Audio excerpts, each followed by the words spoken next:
Hola, ¿qué tal mis queridos oyentes? Sean bienvenidos a un nuevo video anatómico de este canal, Anatomía Fácil por Juan José Sánchez. Hoy les traigo un video acerca de las generalidades del sistema nervioso central.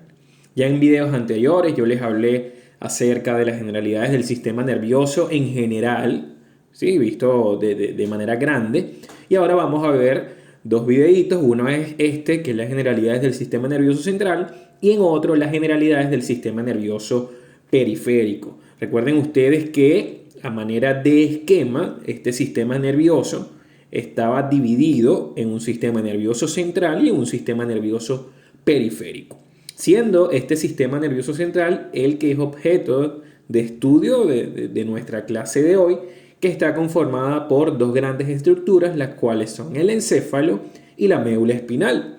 Entonces vamos a desglosar cuáles son las partes entonces en sí de este encéfalo y cuáles son las subpartes de la médula espinal. Como les comenté, el sistema nervioso periférico lo abordaremos en otro video. De más está decirles que bueno, ya todo el sistema nervioso central está descrito en el canal. Pueden encontrar todos los videos correspondientes a este sistema. Muchísimos videos, no sé ni cuántos son en total, serán alrededor de unos 25 o 30 videos, en los cuales hablamos de cada una de las partes en particular, en videos cortos de entre 10 y 20 minutos. Sin embargo, si hay algún video que se me haya saltado, algún tema que usted considere que yo deba desarrollar, tú me lo escribes en los comentarios, que siempre los leo y los tomo en cuenta a la hora de la realización de los videos. Entonces, este sistema nervioso central, conformado más superiormente por el encéfalo y más inferiormente por la médula espinal, es simplemente la parte del sistema nervioso que se encarga de fungir como rector, como eje. Es la parte principal, que es la que gobierna, es la que comanda todas las acciones que se van a llevar a cabo en el organismo. Todo lo que ocurra desde el punto de vista neurológico depende de una orden que dio el sistema nervioso central. Igualmente, todos los estímulos que vengan periféricamente, que sean captados por distintos receptores, tienen que integrarse en el sistema nervioso central para poder ser interpretados. ¿Okay? Cualquier cosa que usted sienta, que vea en la vista, que usted sienta con la mano, tiene que llegar al sistema nervioso central para que sea este quien lo interprete. Entonces, aparte de dar órdenes, también interpreta las órdenes. Entonces, imagínense ustedes lo complejo y maravilloso que es estas dos grandes estructuras, encéfalo y médula espinal. Con respecto al encéfalo, siempre le hago énfasis a los estudiantes en que no confundan cerebro con encéfalo, ya que el cerebro solamente es una parte del encéfalo. El encéfalo es toda la masa que se encuentra alojada en la bóveda craneal. Incluye a muchas estructuras. ¿Ok?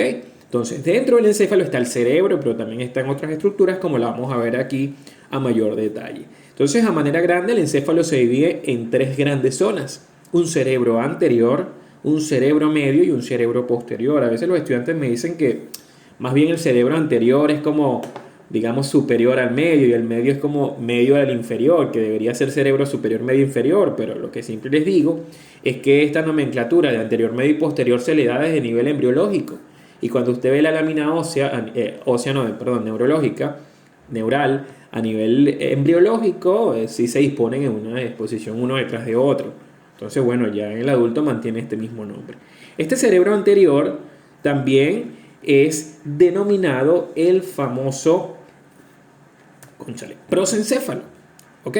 Prosencéfalo, se había quedado pegado a esta computadora. Prosencéfalo o cerebro anterior. Este prosencéfalo, por su parte, está dividido en dos grandes zonas. En una zona muy voluminosa, que es lo que denominamos cerebro, que en sí es el telencéfalo nada más. Entonces, fíjense que el telencéfalo es apenas una parte del cerebro anterior, que a su vez es una parte del encéfalo. ¿Ok? Claro, es la parte más voluminosa, es la parte más llamativa, pero solamente a esto es lo que debemos conferirle el nombre de cerebro. Luego, la segunda parte central y única es el diencéfalo. ¿Okay? Es una parte central, no es como el telencéfalo que hay uno de cada lado. Ahora, este diencéfalo también tiene algunas estructuras, como el tálamo, por ejemplo, que son estructuras que encontramos a ambos lados, pero en sí me quiero referir a que se encuentra en la línea media. Luego, si seguimos descendiendo, encontramos al cerebro medio, que este cerebro medio también es denominado mesencéfalo. Importantísimo, ya que en este cerebro medio es donde se encuentran muchas estructuras que tienen que ver con centros vitales y además muchos núcleos de los pares craneales. Olvidé decirles que, bueno, en el telencéfalo que es el cerebro, se encuentran los giros y las circunvoluciones, donde se halla la famosa corteza cerebral, que es lo que nos da el máximo nivel, digamos, jerárquico desde el punto de vista del reino animal, que nosotros tenemos corteza y es lo que nos da la capacidad de racionar, y entre otras muchas funciones. El diencéfalo, por su parte, aquí vamos a encontrar un conjunto de estructuras que son importantes para la integración. También encontramos estructuras importantes del sistema endocrino, como el hipotálamo, como la hipófisis, y reguladores también de ciertas funciones vitales, como es la sed, como el centro circulatorio, por ejemplo, que están en el hipotálamo. Con respecto al cerebro posterior, bueno, este cerebro posterior lo denominamos rombencéfalo. Entonces, cerebro anterior, prosencéfalo, cerebro medio, mesencéfalo, y cerebro posterior, rombencéfalo. Este rombencéfalo, a su vez, subdividido en una porción más superior, denominada metencéfalo, que está dado por el puente de Barolio y el cerebelo, y por el mielencéfalo, que sería la parte más inferior, que está dado por el bulbo raquídeo o médula oblongada. ¿Ok? Entonces, de este sistema nervioso central, específicamente de este encéfalo, mejor dicho, es donde parten los famosos pares craneales. Que estos pares craneales son parte del sistema nervioso periférico, pero que, bueno, están interconectados con el sistema nervioso central. Vamos a hablar ahora de la segunda porción de este sistema nervioso central, que es la médula espinal, pero antes no te vayas a despegar del video.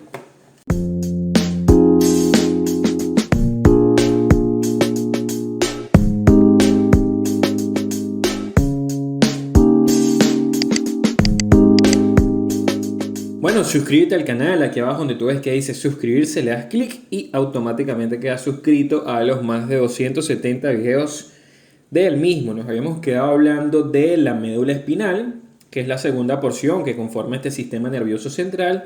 Pues bueno, esta médula espinal se puede definir como la prolongación del sistema del encéfalo, mejor dicho, a través del conducto vertebral que tiene en el centro de la columna vertebral. Está protegido por el conducto vertebral. Fíjense ustedes que estas estructuras del sistema nervioso central tienen protección ósea. Imagínense lo importante entonces que son. Esta médula espinal, que no debe ser confundida con médula ósea, está conformada por varios segmentos. Fíjense ustedes este esquema. Se ve que está dentro del conducto vertebral. Tiene un segmento más superior, que es una dilatación llamada porción cervical o intumescencia cervical, porque vean que como que hace un bulbo, una dilatación. Luego viene un segmento torácico, o también llamado segmento dorsal, que se encuentra, bueno, en los lugares donde usted vea costilla articulada, ahí es donde se encuentra el segmento torácico de la médula espinal. Luego, por último, tendríamos el segmento lumbar, cuya punta de segmento lumbar se encuentra el cono medular, que es como la punta de la médula espinal. Esto se encuentra más o menos entre la vértebra L1, vértebra L2. Entre L1 y L2 se dice que ahí termina la médula espinal. Pero fíjense que sigue prácticamente prolongada hacia abajo con el nombre de cola de caballo o caudequina, que sería como el nombre, digamos, en latín, caudequina o cola de caballo. Entonces, esta caudequina no es la médula como tal, porque la médula se acaba en el cono medular, pero es la prolongación más inferior de los últimos nervios de la médula espinal. Entonces, esta médula espinal también tiene funciones de comando central, tanto de emisión de órdenes como de recepción. Aparte que partes de los centros del sistema nervioso periférico autónomo, como son los centros simpáticos y algunos centros parasimpáticos, se hallan en la médula espinal. Entonces tiene una importancia, claro, no tan grande como la que tiene el encéfalo, pero sí tiene una importancia muy grande a lo largo de las funciones generales del organismo. ¿Qué es lo que va a pasar? De esta médula espinal van a salir unos nervios que son los nervios raquídeos. Entonces los nervios raquídeos, así como son los pares craneales, son parte del sistema nervioso periférico y es la manera en la que el central se conecta al periférico. Estos nervios raquídeos son los que nosotros vemos comúnmente con los nombres que sigue C1, nervio C2, nervio C3, nervio C4, depende del segmento medular. Y bueno, ya hay muchos videos de nervios raquídeos en el canal. Aquí más o menos te lo estoy hablando de manera general. Ahora, este sistema nervioso central está envuelto por unas membranas, ¿sí?, que también están muy descritas en el canal a detalle, pero que a grosso modo son 3 grupos de membranas. Estas membranas son denominadas las famosas meninges. ¿Okay? Estas meninges van a ser una más externa, que aquí la podemos ver por cierto, que está disecada, que es la dura madre. Después de la dura madre encontramos una membrana intermedia, denominada la aracnoides, y debajo de la aracnoides está la pía madre. Que es importante saber que estas meninges, aparte de conferirle protección a estas estructuras del sistema nervioso central, también sirven porque entre ellas hay unos espacios, como lo es el espacio subaracnoideo, que está entre el aracnoides y la pía madre, en donde circula el líquido cefalorraquídeo. Este líquido cefalorraquídeo, bueno, un líquido que va a lo largo de todo el sistema nervioso central, tanto digamos, por fuera de la médula espinal como por fuera del encéfalo, y que bueno, tiene funciones de amortiguación, ayuda a la nutrición de las meninges, ayuda a crear un gradiente osmótico y con ello mejora la irrigación del encéfalo, tiene muchísimas funciones. También hay un video en el canal acerca de la anatomía funcional de este líquido cefalorraquídeo. Por último, bueno, para explicarle más o menos el conducto óseo en donde se halla el sistema nervioso central. Fíjense que se denomina a toda esta zona que usted ve atrás cavidad posterior. Y en esa cavidad posterior, la parte más superior es la cavidad craneal, en donde se halla el encéfalo, vean ustedes, muy protegido por los huesos de la bóveda craneal. Y vean cómo hay continuación hacia abajo a través de un agujero en la base del cráneo, muy grande, llamado el agujero magno o agujero occipital. Y por allí se continúa con el conducto vertebral, que el conducto vertebral, bueno, está, digamos, adentro de la columna vertebral, y es donde se halla la médula espinal. Entonces vean que la médula espinal está protegida por la columna vertebral. Por supuesto, esta columna tiene otras funciones de sostén, digamos, de servirle de esqueleto y eje central al cuerpo, pero también tiene una función de protección de la médula espinal. Esto fue entonces todo el video de generalidades del sistema nervioso central. Te invito a que veas la seguidilla de todas las generalidades del sistema nervioso periférico, sistema nervioso autónomo y todas en el canal. No olvides darle like al video si te gustó y puedes buscarme en Instagram en @JuanPisoSánchez1315.